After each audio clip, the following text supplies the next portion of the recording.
त्रेता युग में परमेश्वर आए। मुनिंद्र नाम था परमेश्वर का। ऋषि मुनिंद्र कहा करते थे। एक नल और नील नाम के आपस में मौसी के बेटे थे। दोनों का बहुत ही अच्छा आपस में प्रेम था। मानसिक परेशानी और शारीरिक कष्ट उनको 3 ताप के अंतर्गत बना हुआ था। कर्म संस्कार उनका इतना था कि उनको आजीवन उस कष्ट को भोगना था। अपने कष्ट निवारण के लिए ऋषियों के पास, महर्षियों के पास, सभी जंतर मंतर करने वालों के पास वो दोनों के दोनों जा चुके थे, परंतु कोई समाधान नहीं मिला। सारे जंतर मंत्र करने के उपरांत भी उनको लाभ नहीं हुआ। तो सभी ऋषियों ने ये कहा, बेटा ये तुम्हारे प्रारब्ध का भोग है, तुम्हारे संस्कार में लिखा हुआ, ये तुम्हें भोगना ही पड़ेगा। अब उन संतों की इस विचार को सुनकर भी उनके मन में ये आस्था फिर भी थी, कोई संत ऋषि मिलेगा, कोई संत मिलेगा जो हमारा कष्ट निवारण कर देगा। पुण्यात्मा, यही हमारे अंदर आज भी है।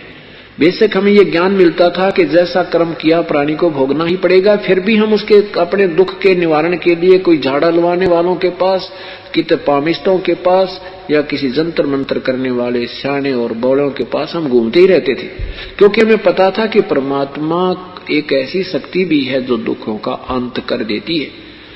तो अब वो भी धारणा आत्मा में पहले से विद्यमान है। तो ऐसे वो फिर भी तलाश कर रहे थे।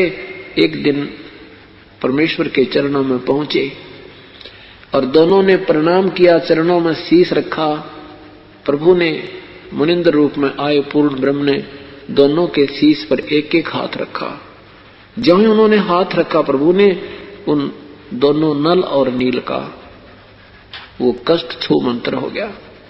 ऐसा शरीर हो गया जैसे कष्ट कभी था ही नहीं। दोनों के दोनों ने चरण पकड़ दिए। हे परमात्मा, आप कहाँ छुपे थे? हे ऋषि जी, आप कहाँ थे मेरे मालिक? हम तो 20 वर्ष से इस कष्ट को भोग रहे थे। सभी ऋषियों ने, महर्षियों ने ये कह दिया था कि तुम्हारा ये मृत्यु के साथ ही समाप्त होगा और कोई विकल्प नहीं है।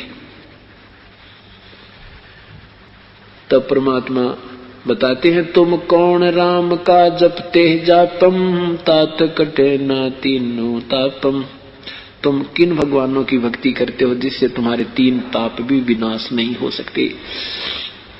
ये तुम्हारा 3 ताप के अंतर्गत के कारण, 3 ताप यानी जैसे पिछले जन्म में तुम्हें कोई गलती की थी, किसी देव ने तुम्हें श्राप दे रखा था, अब तुम्हारे प्रारब्ध में ये लिखा गया था।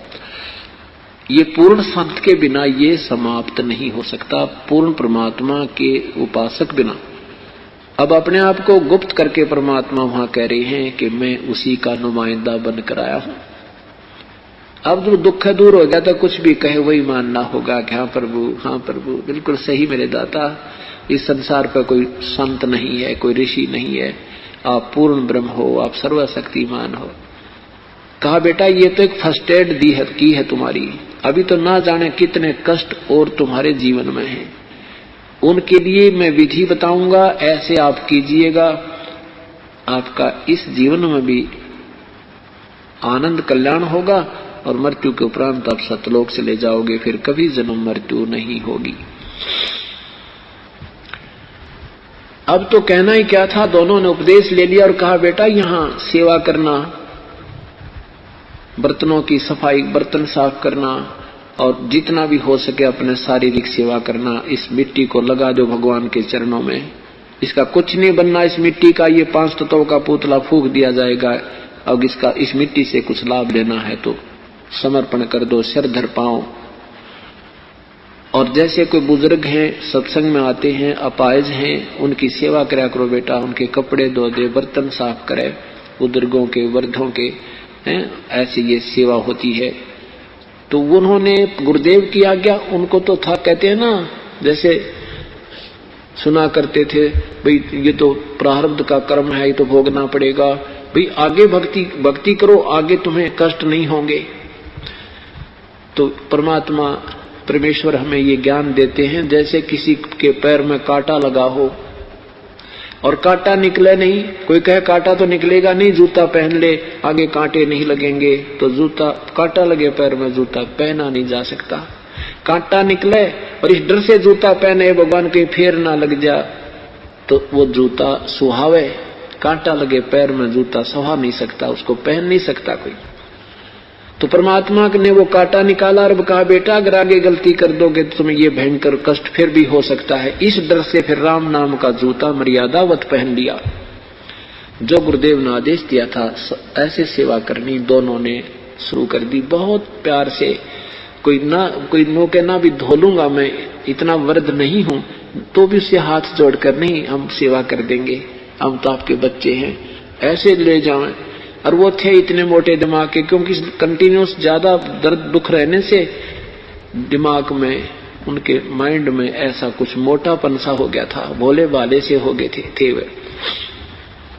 तो दिन में सत्संग सुनते, फिर उसके बाद सत्संग के बाद सेवा करने के लिए दरियाओं के पास बर्तन ले जाते साफ करने के लिए, कपड़े ले जाते उन रोगियों के और वृद्धों के भक्तों के। और वहां पहले साबुन तो थे नहीं, पहले पानी में भिगोया करते थे काफी समय ताकि वो मैल छोड़ दे, पात्रों को भी, बर्तनों को भी, कपड़ों को भी। तो ऐसे वो दरिया के किनारे पर जाकर के थोड़ा पानी जहां होता था वहां बर्तन उनको डबो देते थे, भिगो देते थे, बर्तनों को भी, कपड़ों को भी, और बैठ जाते वृक्ष के नीचे और सत्संग में सुने हुई बातों पर विचार विमर्श करते थे। आज सतगुरुदेव ने ऐसे बताया, ओहो बिल्कुल ऐसा ज्ञान तो भाई कहीं सुना नहीं नील। अरे भाई ज्ञान क्या, हम कितने दुखी थे, देख प्रभु ने हाथ रखा था और हम स्वस्थ हो गए। याद आते हैं वो दिन तो अब सबकी आती हैं, अभी डर लगता है भगवान, ऐसा भयंकर पीड़ा थी अपने को, हम कहाँ चैन से बैठ सकते थे, सारा दिन सारी रात कराहते रहते थे। वो बातें करने लग जाते, उधर से वो बर्तन कोई दरिया में बह जाता, कोई कपड़ा बह जाता, उनको ध्यान नहीं रहता। शेष बचे कपड़ों और बर्तनों को धो धा के वो यूं का त्यों साफ करके और वहां टांग देते, छांट लो अपना अपना। अब वो भक्त जाते, उनका किसी का लंगोटा नहीं, किसी का लोटा नहीं, किसी का कमीज नहीं, तो किसी की धोती नहीं। वो कहते भाई हमारी धोती कहाँ गई? वो कहता मेरा एक पानी का पात्र था वो पता नहीं कहाँ गया। नल नील कहते नहीं जी हम तो सारे ही ले आए हैं, वहां नहीं छोड़ कर आए एक भी। अब वो कहने लगे भगत जी हम तो ऐसे ऐसे बताओ, यहाँ 5-10 दिन हमने रुकना है, कहाँ रोज धोती लाएंगे, कहाँ से लोटे लाएंगे। 2-4 बार ऐसे हुआ तो उन्होंने हाथ जोड़ दिए, भगत जी हम आप धो लेंगे अपने कपड़ों का, आपने तो काम बढ़ा दिया हमारा। अब इस बात से वो चिंतित हो गए कि कहीं गुरुजी हमारी सेवा ना छीन लेवे और हमें फिर कष्ट ना आ जावे। उनसे हाथ जोड़ें, पैर पकड़ें, आगे से नहीं हम एक भी बर्तन खूने देंगे, अच्छी तरह लाया करेंगे। फिर वही क्रिया होगी। अंत में सभी भक्तों ने गुरुदेव से प्रार्थना की, गुरुजी अपने आपके सेवक हैं तो बड़े श्रद्धालु, पर ऐसे ऐसे हमारे साथ बात बन जाती है और इनको पता नहीं होता, इनका दोष भी नहीं है। अब परमात्मा उन्होंने सोचा नल और नील ने कहीं प्रभु ये ना कह दे कि तुम मत सेवा किया करो और हमारे या सेवा छीन जा, हमारी कमाई ना बने। इस डर से पहले ही चरणों में गिर गए, प्रभु हमारी सेवा ना छीनना मेरे दाता, आगे बिल्कुल सावधान रहेंगे। कान पकड़ के दोनों खड़े हो गए, रोने लग गया, आंखों में आंसू भर आए। और भगत कहने लगे जी हर बार ऐसे ही ड्रामा करते हैं, ये हमने बहुत बार कह लिया और ये इनके ये बस की बात नहीं बेचारों के। तो परमेश्वर ने दोनों तरफ की बात सुनकर कहा भाई कोई बात नहीं, सेवा करो बेटा, पर आज से मैं तुम्हें आशीर्वाद देता हूं तुम्हारे हाथ से कोई बर्तन, लोहा, पत्थर, कुछ भी, कपड़ा किसी प्रकार का भी क्यों ना हो, पानी में तैरता रहेगा, डूबेगा नहीं। अब वो कपड़े धोने जाते हैं, बर्तन लेकर जाते हैं, पानी का बर्तन भरकर पानी पर रख देते हैं, कांसी के बेले को, पात्र, कांसी का पात्र कभी नहीं ठहर सकता पानी पर, चाहे कितना भर कर रख दो, चाहे खाली भी रख दो, तो वो ऊपर रख देते तो भी ऊपर तैरता रहता। ऐसे कोई पत्थर भी, जैसे कोई ईंट रख देते, पत्थर रख देते, वो भी तैरता रहता। तो वो समस्या हल होगी कि वो सेवा करते थे तो पात्र गुम हो जाते थे, कपड़े वो फिर पानी में वहीं रहते थे, तैरते रहते थे, डूबते नहीं थे और बहते नहीं थे। इस प्रकार परमात्मा अपने हंसों के कल्याण करने के लिए समय समय पर आते रहे। यदि परमेश्वर नहीं आते तो यहाँ परमात्मा की आस्था बिल्कुल समाप्त हो जाती।